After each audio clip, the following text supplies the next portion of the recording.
meu nome é Marcelo Zarski e, por incrível que pareça, esse é o primeiro disco do Pink Floyd que o Goya tá sugerindo. Meu nome é Anderson Rosa, Frater Goya, porque a realidade é construída tijolo por tijolo. É, isso aí. Começando mais um episódio sobre discografia básica para vocês, que é aquele episódio que a gente indica um disco que a gente acha importante, que é bacana da galera estar conhecendo, escutando. E hoje nós vamos falar sobre Wish You Were Here do Pink Floyd. Pink Floyd, como diria meu colega, meu amigo Goya. Depois da vinheta.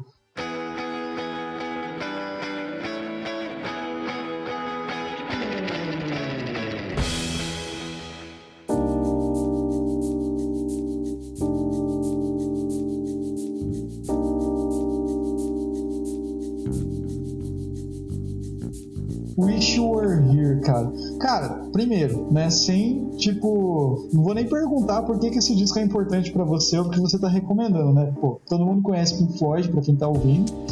Uma banda mega popular e conhecida, assim. E o Goya é um grande amante de Pink Floyd, estudioso das músicas e pesquisador e essas coisas tudo. E, tipo, falei que é bem... quebramos as expectativas porque eu achei que esse ia ser o primeiro disco que ele... Pelo menos um do Pink Floyd que ele ia colocar e na verdade não, esse é o primeiro dessa temporada que ele sugere. Mas vamos lá, vamos começar a falar sobre esse disco aí. O que você acha de tão importante, cara, nesse disco? Tem muita coisa pra falar, né? Mas pra começar, bora lá. Esse disco... Ele é importante, assim, não só para mim, eu vou deixar para falar a minha parte mais no final, mas ele é um disco muito importante na história da própria banda e acho que, inclusive no rock em geral, principalmente porque em 75 já não era tão comum o pessoal fazer tantos discos com faixas tão longas, né? Lembrando que a gente tem aí a Shine on the Crazy Diamond, que às vezes é separada em 9, às vezes em 10 partes, né? Que é uma música imensa, ao todo acho que dá quase 27 minutos de música, né? Então eles fizeram uma suíte numa época que o pessoal já não estava investindo tanto nisso. Aí porque em paralelo você já tem aí o movimento punk surgindo, você já tem outras tendências musicais e o rock progressivo, propriamente dito, já estava indo meio para o declínio, né? Então ele já se torna um disco assim ímpar um pouco nesse contexto, né? Eu não me lembro, acho que o Relayer do Yes foi lançado, se não me engano, um ano antes. Vou até dar uma olhada. Eu acho que é mais ou menos isso, né? Que, se não me engano, ele é de 74. Deixa eu ver aqui. Ô Goya, você acha que nem esse disco, Wish You Were Here, né? Ele caminha um pouco para uma coisa que estava acontecendo, por exemplo, com o rock progressivo, no sentido... Wish You Were Here de 75 e o Relayer... O Relayer é 74, confirmei 74, aqui. É isso mesmo. Então, tipo assim, nessa fase, assim, das bandas de rock progressivo e tal, você percebe que elas estão indo por um outro caminho, cara? Por exemplo, você percebe que tem... Que nem o Yes, né? O comecinho dos anos 70 tinha um pouco mais de psicodelia, né? Na sonoridade, né? Mais experimentações, né? Tanto os primeiros discos do LED, né? Do LED não, do Pink Floyd são assim.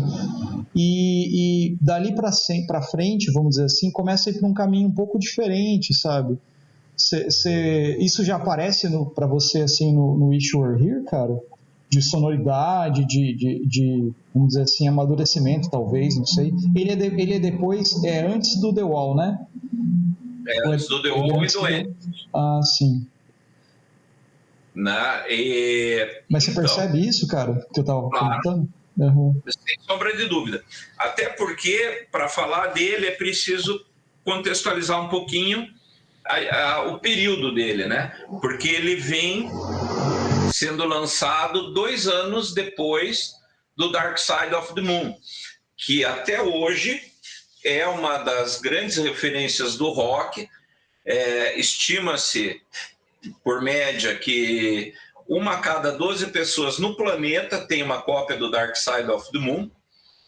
Então ele foi o disco que simplesmente lançou a banda para um mega estrelato e definiu padrões. Então, o Dark Side teve o Alan Parsons como engenheiro de som, né? E até hoje ele é uma referência quando você quer testar equipamento de som, não dá outra.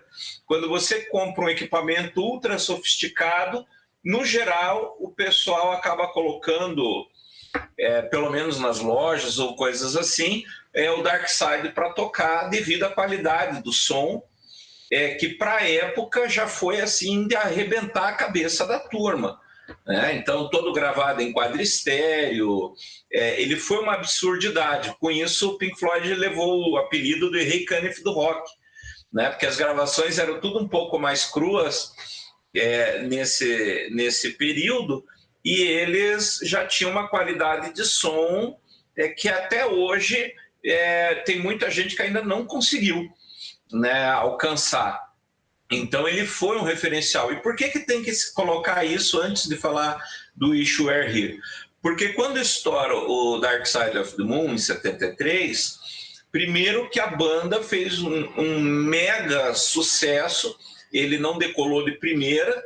Na verdade, no começo ele foi até um pouco ignorado, digamos assim, mas o público caiu matando na banda e fissurou, gostaram muito, e daí a crítica teve que se render, né? Porque ele fala, e isso também faz um link com o Wish You Were Here, o Dark Side ele fala de necessidades humanas, depois a gente coloca isso num episódio à parte aí, né? Mas ele fala de tempo, dinheiro, a relação entre pessoas. Então é um disco muito pessoal, para eles, do Pink Floyd, com tudo que eles estavam passando, todas as pressões que os membros da banda tinham, e por ter eco nas necessidades humanas, né? Então toda essa questão de relações interpessoais, gostos, The Great Gig in the Sky, que fala sobre mortalidade, então fala de anseios que todo mundo se encaixa, não tem uma pessoa que acaba, que não se encaixa em algum momento do disco ali do Dark Side of the Moon. E ele é uma influência negativa em relação ao Wish You Were Here. Por quê? Primeiro, porque a banda daí fez shows intermináveis, né, num período aí de 2 anos. Eles estavam excursionando o mundo inteiro, não haviam chegado aqui, não vieram para o Brasil, mas Estados Unidos e Europa, eles tinham shows direto, então a banda estava o tempo inteiro na estrada promovendo o disco. E assim, aí sobra 2 pesos, um o cansaço, outro a necessidade de repetir um sucesso, que aí vai transparecer muito no Wish You Were Here. Então, se você pegar relatos da banda, você vai ver que o Richard Wright, por exemplo, ele diz que o álbum demorou para sair, porque tem um gap aí de 2 anos entre um disco e outro, e ele diz que já tinham que ter aproveitado a vibe do Dark Side of the Moon e produzido mais. E, por outro lado, o restante da banda acha que não, que eles tinham que ter esperado ainda mais, porque eles estavam cansados, estavam pressionados. Nesse período, todos eles ganharam muita grana, ganharam muito dinheiro com o Dark Side of the Moon. Então, tanto o Nick Mason quanto o David Gilmour compraram mansões, o Richard Wright comprou uma casa na Grécia, um barco, o Roger Waters também comprou uma casa na Grécia, né? Inclusive, nesse período, ele dá uma declaração bem emblemática, que ele fala que ele se percebeu pela primeira vez que ele tinha se tornado um capitalista. Ele que sempre teve uma tendência mais à esquerda e mais socialista, ele percebeu que ele tinha se rendido ao capitalismo, né? Então o Ishwar já começa meio com o pé esquerdo, porque ele tem a sombra do Dark Side of the Moon atrás dele, né? Tem o cansaço dos caras, né? E aí começa, nesse momento, começa a se fazer sentir a liderança do Roger Waters, porque com a saída do Syd Barrett, já no segundo álbum da banda, de 68, ele participa só, acho que de 2 ou 4 músicas no disco, as demais já era a banda como ficou estabelecida, né? E a partir da saída do Syd, o Roger vai se tornando o principal compositor da banda, pelo menos o principal letrista, né? No Dark Side of the Moon você vê os créditos das músicas bem divididos entre toda a banda, só que se você olha já no Wish You Were Here, a maior parte já é do Roger Waters. Então ele começa a cobrar os caras de ter produção, de vamos fazer, vamos acontecer, e estava todo mundo noutra vibe, né? Então, nesse ponto, eles têm duas coisas importantes que acontecem, né? Uma que é essa pressão do Roger Waters em se estabelecer como líder da banda e cobrar, e ao mesmo tempo assim a procrastinação dos membros, né? Então o pessoal preferia estar de férias, queria estar com a família, porque vinha de 2 anos de show direto e tal, e queria gastar o dinheiro que tinha ganhado, não estava a fim de compor. Para que eu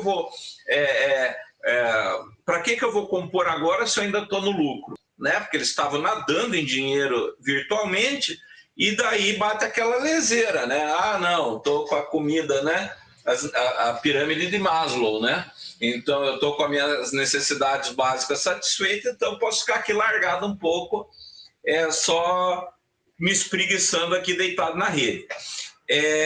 E o Waters não, vamos produzir, né? Isso mais tarde, inclusive, vai culminar com o final da banda, principalmente ali na fase pós-The Wall, que o grande argumento do Roger Waters no período pós-The Wall é que ele queria trabalhar e o resto não, né? E eles mesmos fazem meia-culpa dizendo que, no fundo, apesar da mão de ferro do Waters, realmente eles foram preguiçosos como um todo, né?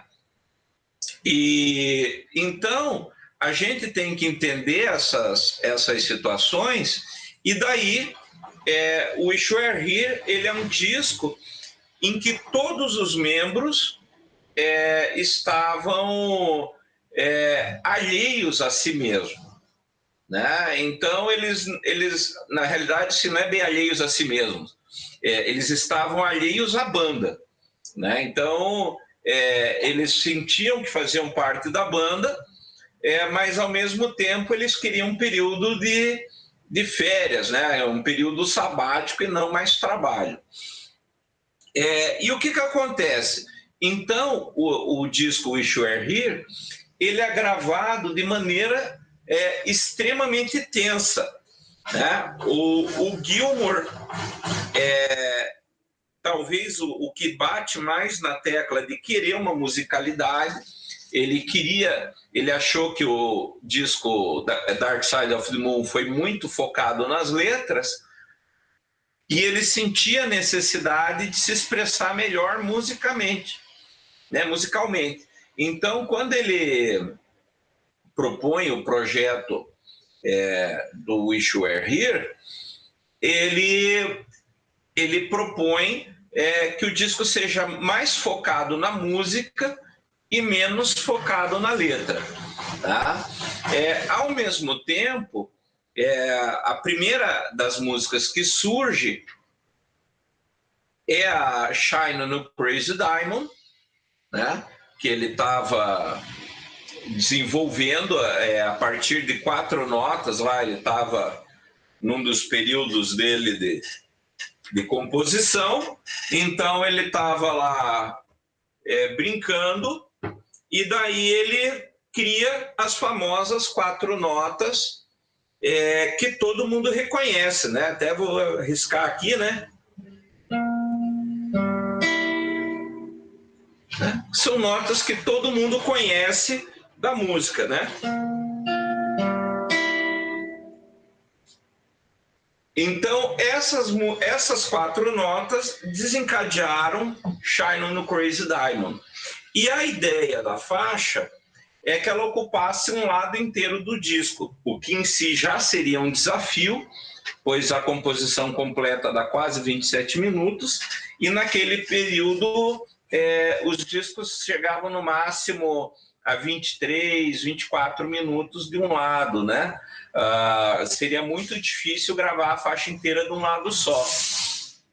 Daí, os demais membros da banda, eles discutem lá, fazem uma votação e definem, porque o Waters propôs dividir a música entre lado A e B do disco e colocar outras músicas enxertadas no meio, pelo menos mais 2 composições, que naquele momento eram Heaven and Drooling e I've Gotta Be Crazy, né? Essas 2 músicas depois acabaram não entrando no disco, mas saíram no LP Animals com o nome de Dogs and Ships, né? Então, essas músicas eram para ser lançadas originalmente, intercalando as 2 partes de Shine on a Crazy Diamond, né? O lado A vai da parte 1 a 5 e o lado B vai da 6 até a 9 ou da 6 a 10, dependendo a contagem que você tem, né? E ainda sobre essa faixa, ela tem mais algumas curiosidades, né? Porque ela se tornou um hino para os guitarristas, né? Porque é um solo de mais de 20 minutos, bem dizer, de guitarra. Então ela já cria uma lenda no momento em que ela aparece. Só que no início do disco, tem a primeira parte da música, supostamente ela é somente uma ambientação de teclado do Richard Wright, porém ela faz parte, ela vem herdada de um outro projeto que eles tinham, chamado Household Objects, em que eles pegavam coisas de casa, panela, talheres, telefone, vidro, o que tivesse na mão, para transformar aquilo em música. Isso chegou aí para os shows deles, né? Tinha um show chamado O Homem e a Jornada, The Man and the Journey, tá? Em que eles juntavam algumas faixas do Uma Guma e daí faziam ali algumas inserções musicais, alguns números musicais e essas apresentações com objetos do dia a dia, né? Desse período saiu o Café Psicodélico do Alan, no Atom Heart Mother, né? E também uma crítica extremamente ácida, não me lembro agora o nome do repórter no período, ele disse que ele conseguia imaginar um futuro onde o Pink Floyd ia apenas colocar as fitas dos efeitos tocando e eles iam discutir sobre futebol atrás dos amplificadores durante o show, né? Por causa desse trabalho do Man and the Journey. E na realidade, esse Household Objects, também Echoes também vem dessa experimentação. Ela tinha o nome Nothing, né, parte 1, Nothing, parte 2, e daí eles juntaram tudo e fizeram Echoes. E pro Wish You Were Here, quando chega na Shine on a Crazy Diamond, o começo, que é apenas uma cama ali, é quase um drone, né, em sol menor, ela é feita com cálices de vinho afinados, e daí você vai passando o dedo na borda dos cálices e tal. Inclusive, você pode procurar no YouTube, como Shine on a Crazy Diamond, eu acho que é Wine Glasses, uma coisa assim, e você vai ver um vídeo de 1 minuto que no show do David Gilmour de 2016 eles fazem isso ao vivo, né? Então eles tocam isso no palco, essa introdução ao vivo. Todo mundo acha que é só o teclado do Richard Wright, mas não é. São copos de vinho que eles gravaram, como aproveitando o último restinho da Household Objects, que afinal nunca deu em nada. E como eu ia falando, as tensões no grupo estavam tão grandes nesse período que todos eles gravavam em horário diferente. Então eles praticamente não se encontravam para gravar. O Richard Wright já estava tendo muito atrito com o Roger Waters e o próprio Gilmour. Então, quando eles iam tocar para a parte deles, eles ficavam sozinhos no estúdio, gravava só eles e o produtor, né? Só o Richard Wright ou o Gilmour e o produtor, e todas as partes foram gravadas separadas por isso, porque eles já não estavam se aguentando juntos, né? Eles estavam tão estressados, daí acho que devido a esse período de 2 anos, que não tinha mais como eles tocarem juntos ali, os 4 como uma banda, o que foi totalmente diferente também em relação ao Dark Side of the Moon, que foi um trabalho mais orgânico, né? E daí vem outra coisa, ainda acompanhando a sombra do Shine on a Crazy Diamond, né? Que é o fato do primeiro guitarrista da banda, o Syd Barrett, né? O cérebro dele praticamente derreteu de tanto LSD que o cara tomava, e até que a banda acabou desistindo dele. Inicialmente eles achavam que o Syd Barrett poderia ser que nem, acho que é o Brian Wilson, né? O Brian Jones, meu Deus do céu, do Beach Boys. Que era só o letrista, né, e tal. Isso, que ele era só letrista, que eles iam conseguir manter o Syd no mesmo esquema, só compondo, e enquanto eles faziam show, etc. Né? Porque ele realmente não tinha condições. E isso foi uma coisa que a banda nunca elaborou bem, inclusive porque a saída dele da banda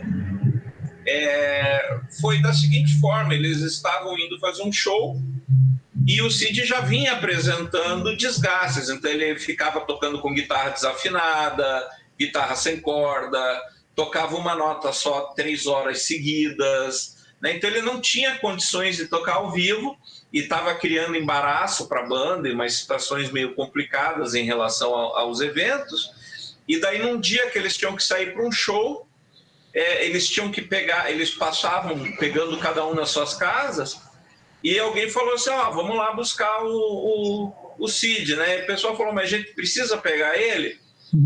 E o outro disse não. O fato é que nenhum deles conta quem é que disse não, né? Eles não querem contar quem que foi o que deu o tiro final. Mas todos eles se sentiram culpados pela quase expulsão do Syd Barrett da banda, né? E aí, Shine on a Crazy Diamond, ela foi composta, a parte da letra dela virou um hino ao Syd Barrett, né? Tanto é que ele é considerado até hoje o Diamante Louco, né? E o Roger Waters, ele, quando ele comenta sobre a letra, ele diz assim: eu não queria ter escrito essa letra, mas ao mesmo tempo, enquanto eu escrevia, eu tive que refazê-la diversas vezes, porque eu queria que ela passasse o que eu sentia em relação àquela situação, o quanto ele estava fazendo falta para mim naquele momento, né? Até porque foi quase um abandono, né? Ele era letrista, era o principal compositor, e no fundo tudo foi transferido para o Waters do dia para a noite, né? Ele também não teve um luto ali elaborado. E uma coisa que é curioso, né, que na letra da Shine on a Crazy Diamond, ele faz uma citação extremamente interessante, porque uma coisa que todos eles comentam quando eu já li várias, né? É sabido aí de todo mundo que acompanha o podcast, né? Que eu sou um Floyd maníaco, então eu já li várias biografias, e o que aparece em todas é que eles comentam que um pouco antes do Sid piorar bem, ele era o cara que era adorado por todo mundo. Se você vê David Bowie, cita a influência dele, o pessoal do Mark Bolan, do T-Rex, também fala da influência do Syd Barrett. Então ele influenciou muita gente dentro da geração dele, pelo brilhantismo, pelo carisma e tudo mais. E uma coisa que todos da banda falam é que num determinado dia, quando eles olharam para ele, os olhos estavam vazios. Então parecia que o Sid tinha ido embora. E na letra da Shine on the Crazy Diamond, tem um verso que diz assim: agora eu olho em seus olhos que parecem buracos negros no céu. Now there's a look in your eyes like black holes in the sky. Né? Então, citando esse momento realmente de ruptura do Sid com a realidade. Né? Então, Shine on the Crazy Diamond já nasceu com uma carga emocional extremamente pesada, né? Para a banda. E curiosamente, quando eles estavam fazendo a mixagem final da música, representando a ausência do Syd Barrett, acho que foi lá por 5 de junho de 74, 75, de 75, ele aparece no estúdio. Então, conta a lenda, né, que eles estavam mixando lá e de repente aparece um cara gordo, sem sobrancelha, careca, que ninguém sabe quem é. E eles estavam comemorando o casamento do Gilmour lá no estúdio, entre eles, assim, só petit comité, e de repente apareceu esse cara lá que ninguém sabia quem era. E aí parece que foi o Gilmour que cutucou o Mason e falou: cara, é o Sid. Como é o Sid? E daí diz que ficou aquele puta mal-estar no estúdio, e que aí o Sid falou: e aí, gente, o que nós vamos gravar agora? Então ele estava como ele estava em 68, ele voltou para 68, né? Então, assim, isso ainda contribuiu para o mito da música, né? Em ausência dele, que se tornou uma presença, pelo menos ali na mixagem final, né? Então, Shine on the Crazy Diamond, ela tem fora a música belíssima, ela é tocada a partir de poucos acordes, né? E o Gilmour faz aquele lance dele de slow hand ali, então ele mostra que a partir de 4 notas ele cria uma música de meia hora, né? E que fica belíssima, né? Em cada show que eles fazem, ele tem uma leitura diferente dessa música, né? Então, assim, é uma música que marcou a história do rock, né?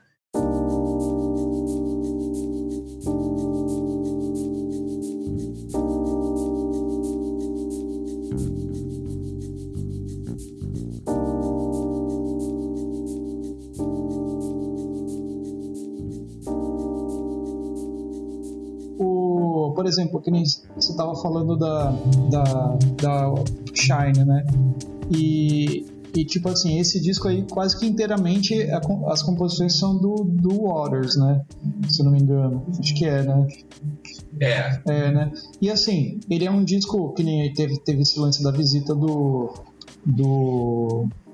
Sid lá no estúdio e tal, que é bem sinistro, tem foto, né, e tal.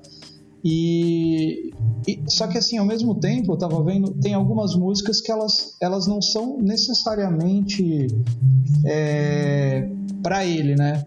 Por exemplo, eu tava vendo que nem Welcome to the Machine, Have a Cigar, já tem um conceito diferente, né? Porque o disco todo é conceitual, pelo que dá pra entender, assim, né? Isso, o Waters insistiu que fosse um disco conceitual, né? Que ele passasse uma ideia e aí que eles optaram por principalmente por essa ideia da ausência, né? Uhum. Daí, só que assim, o lance seria o disco assim, por exemplo, então ele não chega a ser um disco assim, para homenagear o Syd Barrett, o disco, né, vamos dizer assim, né? Tem essa música que é uma homenagem para ele, né, e tal. A Wish You Were Here também, acho que fala um pouco disso também, né? Fala um pouco disso também. Só que essas outras músicas, pelo que eu tava vendo, já é uma crítica à sociedade de consumo, às gravadoras, é isso aí, né? Como que você percebe isso? Have a Cigar, por exemplo, né? Então, o que acontece? Quando fala de ausência, a primeira coisa que vem na mente é o Syd. Mas, na realidade, eles estão falando de diversos tipos de ausência, né? Então, fala, por exemplo, a própria ausência da banda no estúdio, né? Deles não conseguirem mais se integrar. Então, fala ausência, solidão, né? Do fato deles serem uma banda e estarem se enxergando apenas individualmente, não mais como uma visão do todo. Essa questão da pressão da indústria musical, que é o Welcome to the Machine, né? Então, que critica a pressão que a indústria da música faz. E é muito engraçado, tem uma coisa bacana nessa faixa, porque eles criticam a indústria musical de tal forma que chega a ser até extremamente agressivo. Porque, por exemplo, na letra, eles citam um fato que, na realidade, as pessoas achavam, e até mesmo na gravadora, que Pink Floyd era um cara, né? Era alguém da banda que era o Pink Floyd, né? Isso depois vai aparecer no The Wall. Inclusive, o personagem do The Wall com a sobrancelha raspada é também uma citação ao Syd Barrett, né? Mas e o personagem se chama Pink, porque nessa faixa tem uma frase, um verso que diz, né? Which one is Pink? Qual deles é o Pink? Como se fosse o cara da gravadora perguntando, né? E aí, cara, tudo bem com você? Né? Mas qual de vocês que é o Pink? Né? Então, para mostrar que a gravadora estava tão cagando e andando com a produção musical naquela época, que eles queriam só marretar, né? Era só prensar disco e vender. E aí a crítica aparece nesse Welcome to the Machine. Ô Goiânia, nesse sentido aí, por exemplo, a arte, né, do disco também tem essas coisinhas, né? Porque a capa, né, para quem não conhece a capa do Wish You Were Here, tem dois, no estúdio da Warner, se não me engano foi tirada a foto, né, os pavilhões dos estúdios da Warner na Califórnia, e tem dois caras de terno, né, apertando a mão, e um tá pegando fogo, né, a foto é real, né, os caras tacaram fogo no ator mesmo, né, então, e atrás tem um cara, tipo, como se fosse um vendedor, né, na contracapa, né, já vai atacando isso daí também, né, indústria e coisa assim, né? A capa, na realidade, ela foi feita simbolizando os 4 elementos, né? Porque o Storm Thorgerson, que era o principal designer lá da Hipgnosis, que trabalhava com eles, ele quis dividir, né? Ele dizia que tinha 4 palavras no título, né? Wish You Were Here. Eram 4 membros da banda, tinha 4 elementos no universo, e aí ele colocou 4 fotos representando os 4 elementos. Então, na frente, com o cara pegando fogo, é o fogo. A parte de trás, de fora, é o cara com a pasta no deserto, sem rosto, sem nada, né? Quase um homem invisível de terno, representando a Terra, né? E o lado material. E aí também o porquê que o cara é transparente, né? Porque para mostrar que a indústria não tinha rosto, né? Era um produto de massa. E aí dentro tem mais 2 fotos. Uma delas assim é como um bosque assim, com um lenço flutuando representando o ar. E aí tem uma foto de um cara mergulhado que só aparece as pernas fora d'água, representando a água, né? Inclusive essa foto foi feita num lago que tem na Califórnia, no Lago Mono, que ele fica 5 minutos por dia, as águas não se movem. Então eles colocaram uma cadeira no fundo do lago e botaram um cara fazendo yoga embaixo d'água. E diz que aí o cara tinha que prender a respiração para não sair bolinha, para não criar ondulações. Então, quando você olha a foto, parece uma montagem, mas não é. A água está totalmente parada e o cara imóvel nessa posição, né? Porque na época, quando o Storm pensou em ausência, ele falou, vou fazer uma capa em branco. Só que daí não dava porque os Beatles já tinham feito álbum branco. Aí já queimou a ideia dele na largada. Daí ele falou, como que eu vou representar essa ausência?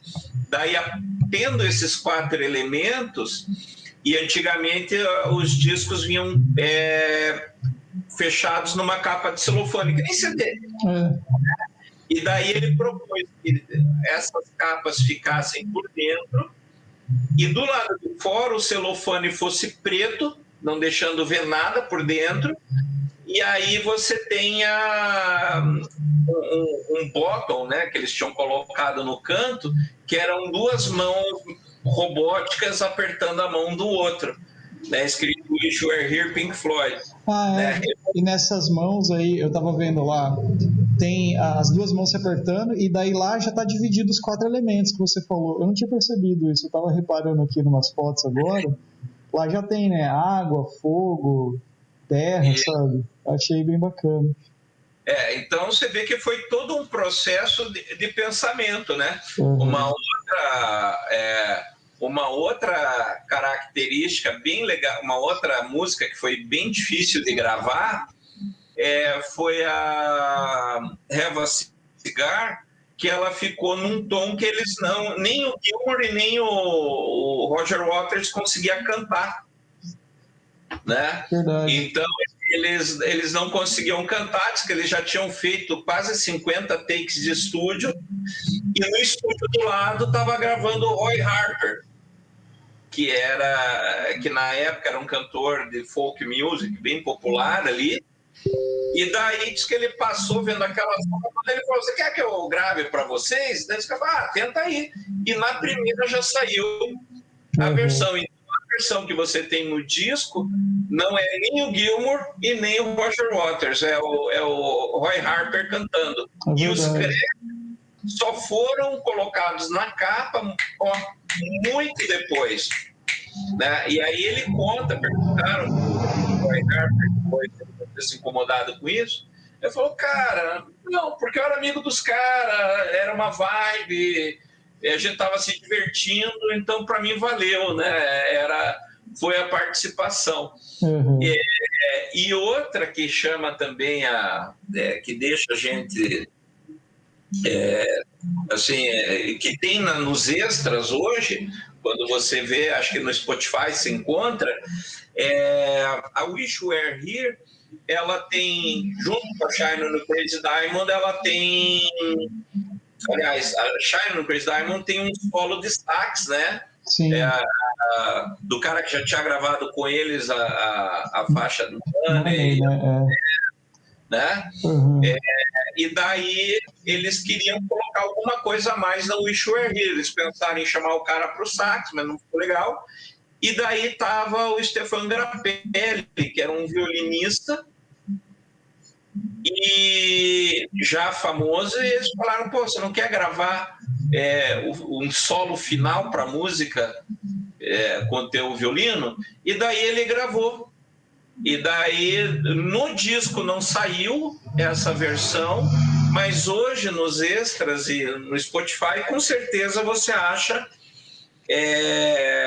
essa gravação do Stefan Grappelli fazendo o violino final de Wish You Were Here, né? Então é um disco assim que e também quando ele sai, ele não vai imediatamente para as paradas de sucesso.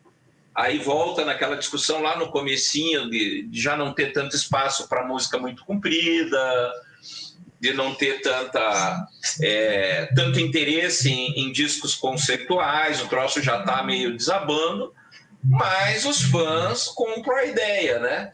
E também é um dos discos mais vendidos do planeta até hoje, né? Então, só por isso ele já vale estar em qualquer discografia básica, né? E é um dos riffs de guitarra, Wish You Were Here, violão, que quase todos os alunos que gostam de rock clássico, conhecem Pink Floyd e querem tocar, né? Todo mundo chega falando, faz o solinho do Wish You Were Here, né? É bem famoso, né? Assim. Exatamente. E aí vem uma declaração que o Gilmour dá em relação ao Wish You Were Here. Todo mundo pergunta, Wish You Were Here, Wish You Were Here, né? E ele fala, veja, no meu entendimento, uma boa música, ela tem que ser, você tem que conseguir tocar ela no violão. Se você faz uma baita de uma música e ela não consegue ser reproduzida num violão, então você falhou na sua intenção, né? Porque para ela virar um clássico, ela tem que poder ser tocada no violão. Que é assim que ela vai se perpetuar, né? Isso é um pensamento até um pouco óbvio, né? Mas...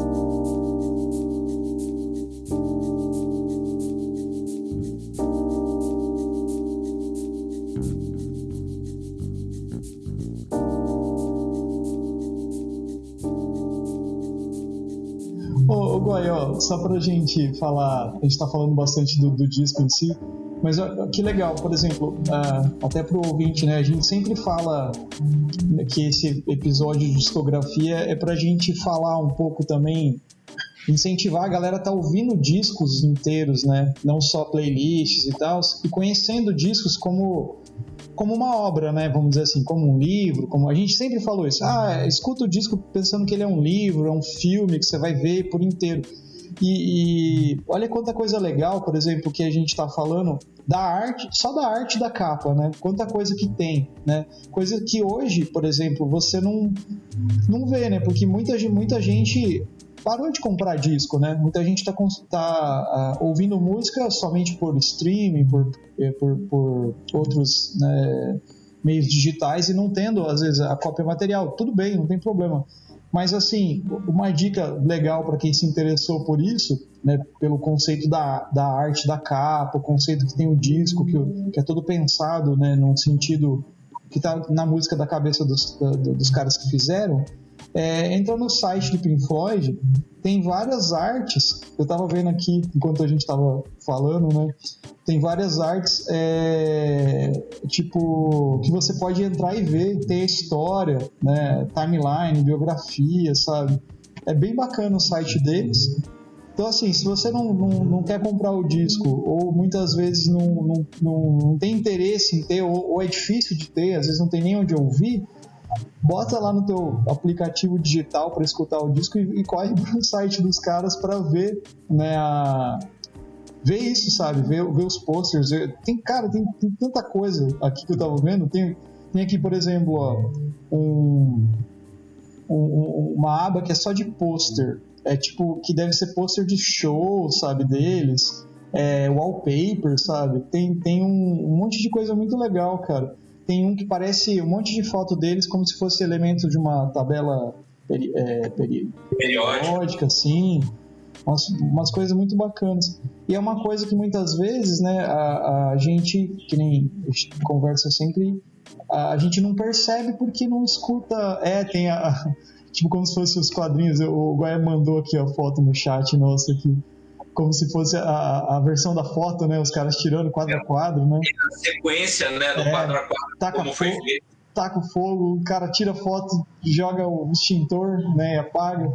Então é uma coisa bacana assim de ver, né? E é uma coisa que se perde quando a gente migra para só escutar música, vamos dizer assim, tipo, não que é ruim, né? É bom porque você tem acesso a muita coisa, mas acaba perdendo um outro lado que a música tem, que é importante também, né? O estético visual, né? Exato, Então, acho que por isso que tem bandas hoje fazendo clipes de novo, né? Que tinha parado com isso, né? O videoclipe tinha dado uma morrida, né? Igual foi nos anos 80 e 90 que a MTV explodiu, né?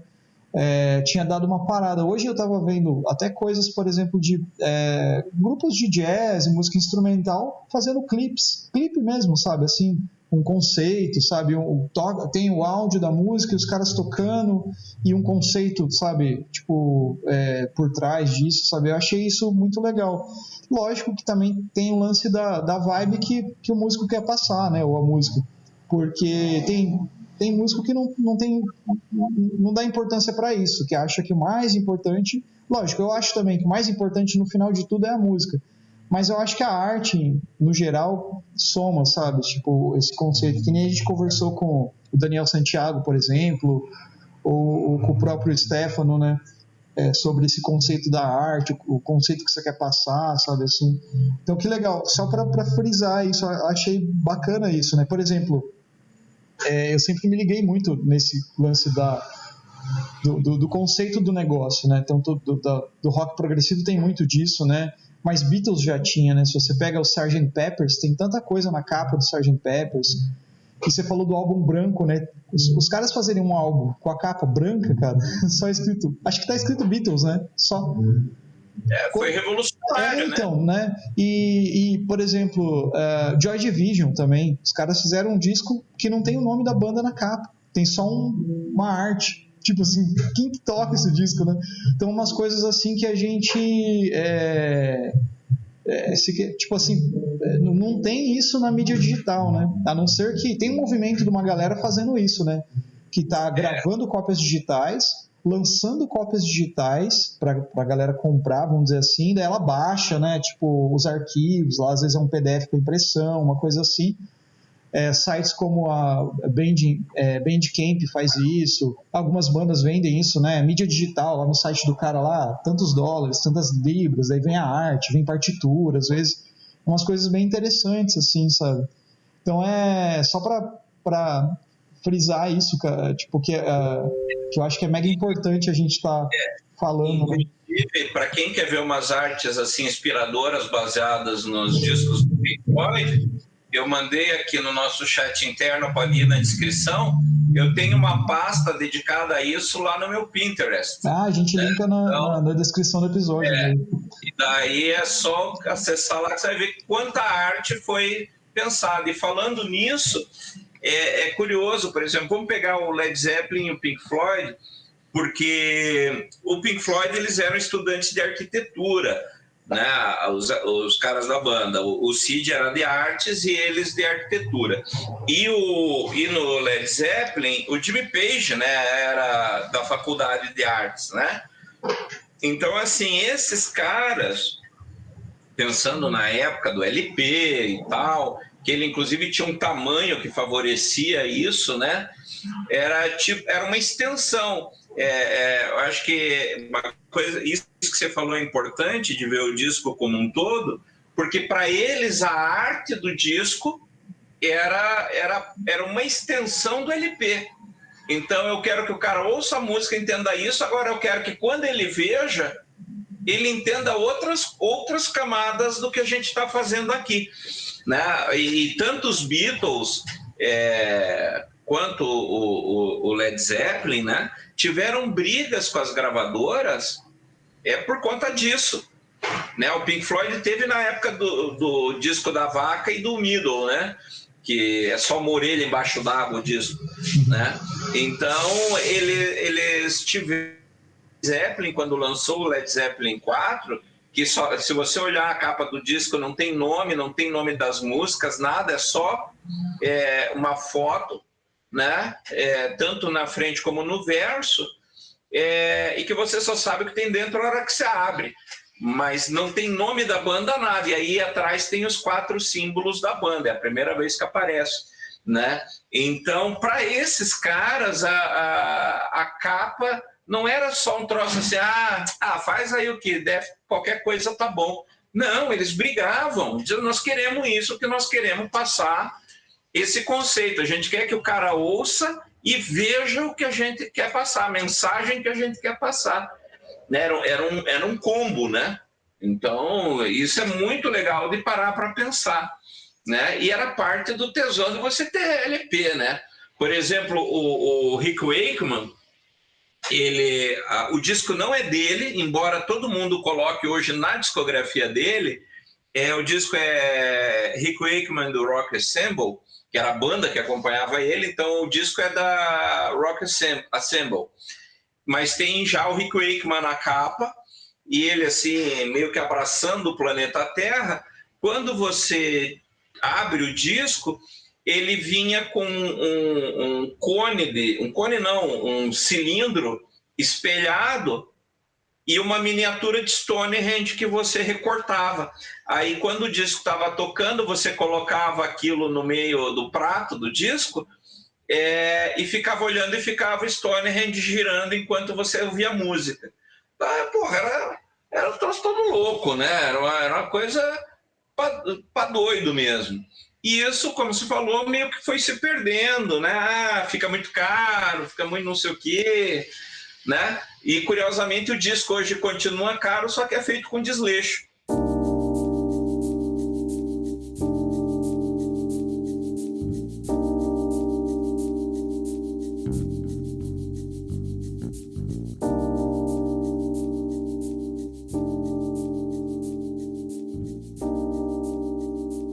E tem umas coisas que estão fazendo que eu tô achando legal, que seria tipo... por exemplo, o Daniel Santiago lá lançou o disco dele, né? Ele gravou uns clipes, né, do disco, não sei se você chegou a ver e tal. Os clipes, assim, com imagens conceituais das ideias que eles tiveram e tal. E eu percebi isso no trabalho deles, mas também depois eu fui ver. Por exemplo, quando você vai escutar num aplicativo, por exemplo, o Spotify, agora ele tem um lance do Canvas, né? Quando você pode ativar. Canvas é tipo um videozinho curto que fica rolando enquanto tá passando a música. Ele só aparece quando você está escutando online no celular. Eu acho que no aplicativo do computador não tem. É como se fosse uma proteção de tela, mas daí é o conceito que o cara quer colocar. Então, por exemplo, você vai ouvir um trabalho de uma banda que você gosta, muitas vezes não vai ficar só a capinha do disco lá, sabe? Vai estar rolando uma arte, e tem uns caras que elaboram um negócio legal.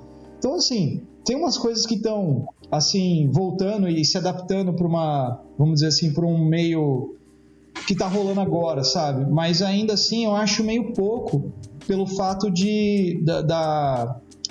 da riqueza que tem, por exemplo, um encarte de um disco, de um CD ou de um DVD, né? Eu lembro que eu comprava bastante CD, né? E porque o vinil, eu sou da época depois do vinil, então, mas eu tenho vinil que eu gosto e tal. Apesar de faz muito tempo que eu não compro hoje em dia, mas CD eu comprei bastante. Então eu gostava de pegar o CD, colocar o CD para ouvir e ficar lendo o encarte, sabe? O encarte era parte, né? Que nem você falou, assim, tem umas coisas a mais. Mas esse lance que você falou do Rick Wakeman, eu até vi que você mandou, massa. É legal que estão tentando fazer algo também, sabe? Só que dentro do padrão, né? Assim, eu acho que esse vamos dizer assim, esse meio que essa coisa de você ter uma interação ali a mais, assim, com o disco, né, acaba se perdendo pelo fato da gente ouvir muito música digital, né, tá muito preso no sistema digital. A estava tentando fazer isso, né? Qual que é aquela banda que lançou discos, que lançou 3 discos lá, que é a mesma obra, que aí se escuta junto, separado? O Flaming Lips, né? Também. Acho que eu acho que são 4 discos. Que na época eles lançaram nos anos 90, isso era para você escutar, por exemplo, os 4 discos ao mesmo tempo, né? Mas era meio tipo assim, pra época era muito difícil, porque como é que você ia ter 4 aparelhos de CD para tocar ao mesmo tempo, né? A ideia era você interagir na casa de um amigo, levar sabe?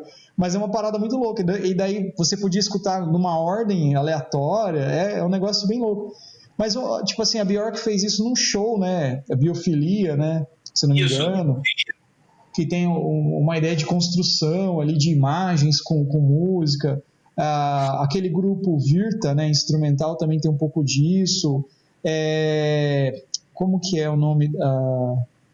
Tem um músico que eu conheci lá no Conservatório, Paulo Flores, que é um músico, um flautista da música brasileira, assim, que ele, nas apresentações da Jazz Combo, que era uma banda que era lá do Conservatório de Tatuí, ele tinha umas coisas assim de projetar imagens, de causar efeitos, soltar algumas coisas, já uns conceitos muito interessantes também, sabe? De sensações diferentes, sabe? Então, umas coisas que eu achava legal, sabe? De você experimentar quando você vai ver música, né? Assim. E até, por exemplo, o Amish, né? Que é o nosso grupo lá instrumental de Free Improvisation, né? Tem essa ideia de projetar uma imagem, de tocar em cima daquela imagem, de ter essas outras coisas. Então, é uma inspiração, né? Eu acho que isso é super válido, assim. E sei lá, assim, só pra gente, acho que talvez, caminhando para esse final do papo, é legal da gente pegar essas ideias que a gente está vendo, assim, né, essas indicações, né, que a gente tem colocado e tentar olhar dessa forma, né, para escutar a música de um jeito um pouco mais aberto, né, tipo, ouvir mesmo, prestar atenção no que o músico ou a música está querendo dizer, está passando, sabe? Enquanto músico, né, quem está ouvindo aí no programa, eu tô querendo lançar um disco.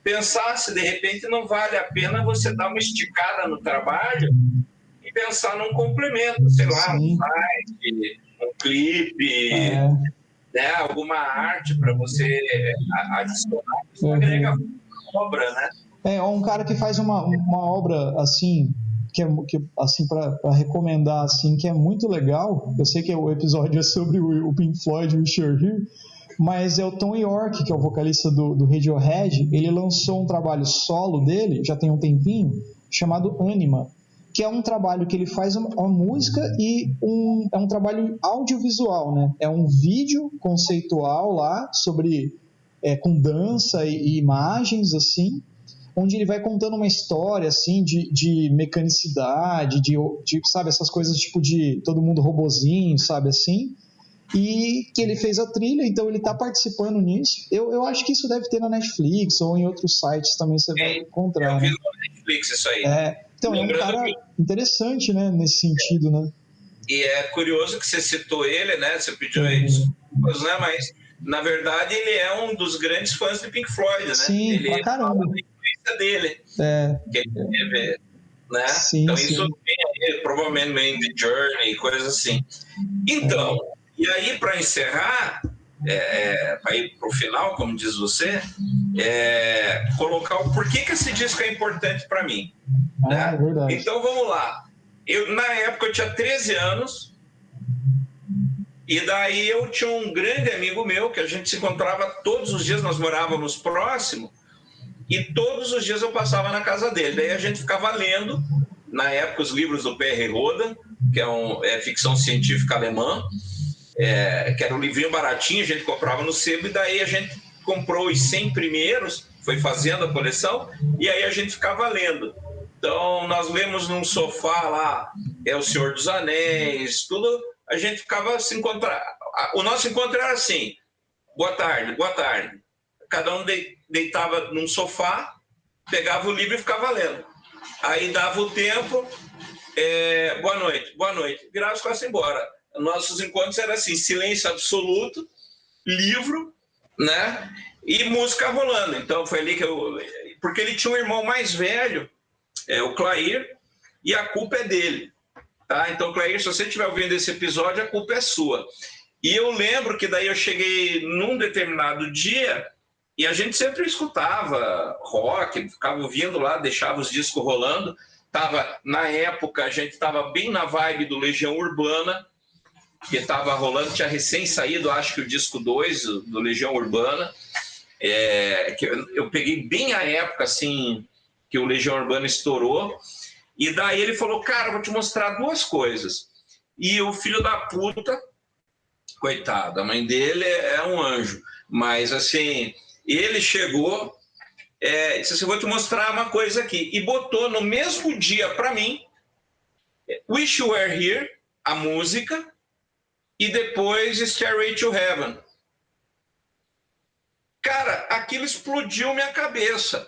Assim, não sei se ele pegou o que eu estava sentindo na época, mas assim, ele botou as duas músicas e eu falei, o que é isso? E daí, para piorar...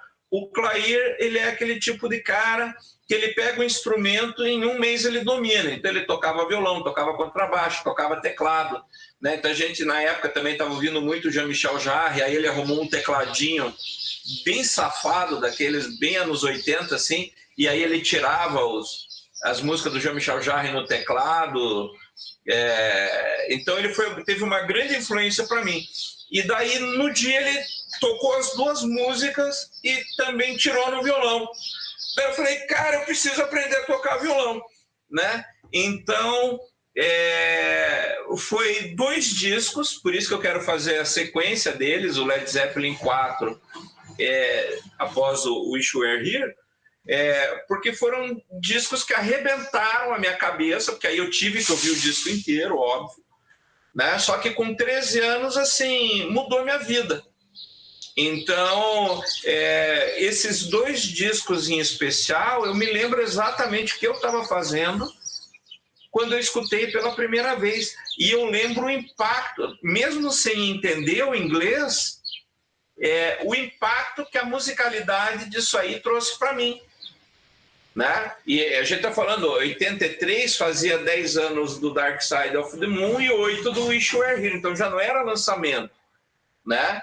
Mas ainda estava fresco. The Wall, né, tinha sido lançado em 78, ainda estava estourando. 83 estava sendo lançado o Final Cut, né? Então as coisas ainda estavam acontecendo ali. Então isso mudou minha cabeça em termos de rock, sabe? Porque até então eu estava acostumado a ouvir aquilo que tocava no rádio. O que eu tinha ouvido de mais estranho assim era Kraftwerk, que sempre foi música para louco, mas é excepcional também. Um dia vai entrar na minha discografia com certeza. E Jean-Michel Jarre, né, que também entra porque ele experimenta muito com sintetizador e também é bem daquele período ali. Então, 83 para mim marcou minha vida como uma mudança por causa desses 2 discos, né? E daí, veja, me desencadeou que até hoje eu estudo guitarra, eu tento tirar as músicas de um e do outro, né? Então veja que a gente, quanto que a gente acrescenta, né? Isso na tua vida como pessoa. E a partir disso, né? Daí, como eu falei, eu não entendia. Eu não entendia as letras, eu não sabia inglês. Pô, há 13 anos eu estava no ginásio, estava o quê? Sei lá, 7ª série, 8ª série, né? Então eu estava ali no colégio, meu inglês era macarrônico, né? Mas eu falei, eu preciso entender isso. E daí eu fui tentar traduzir as letras, então me levou a estudar inglês, né? Além das coisas da magia, que também tiveram o mesmo efeito sobre mim. Os bons livros estavam em outra língua, eu tive que aprender para ler aquilo que eu queria, e tive que aprender inglês também para entender o que as bandas que eu gostava falavam, né? O que o Led Zeppelin falava, o que o Pink Floyd falava, né? E note que com 13 anos você está em formação.